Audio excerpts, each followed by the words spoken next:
তবে কি নির্বাচিত হতে চলেছেন আনোয়ার আলী? গতকাল আনোয়ার আলীর বিষয়ে আলোচনায় বসেছিল প্লেয়ার স্ট্যাটাস কমিটি। দুপক্ষের কথা শোনার পর তারা আলোচনার জন্য কিছুটা সময় চেয়ে নেয়।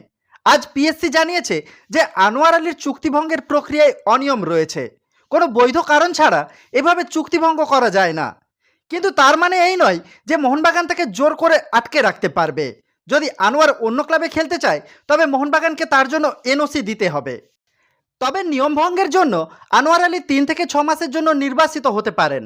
ইতিমধ্যে আনোয়ার ইস্টবেঙ্গলের সাথে একটা প্রি কন্ট্রাক্ট সাইন করেছে, যা পুরো পরিস্থিতি আরও জটিল করে তুলেছে। বর্তমানে মোহনবাগান, ইস্টবেঙ্গল এবং দিল্লি এফসি 3 ক্লাবই বড় সমস্যায় পড়েছে। আনোয়ার ইস্টবেঙ্গলে সাইন করলেও কবে তাদের হয়ে মাঠে নামতে পারবে কেউ জানে না। বর্তমান পরিস্থিতিতে মোহনবাগানকেও তাকে বাদ দিয়ে পরিকল্পনা করতে হবে। ইস্টবেঙ্গল এবং দিল্লি এফসি উভয়কেই পিএসসির তরফ থেকে ডেকে পাঠানো হয়েছে।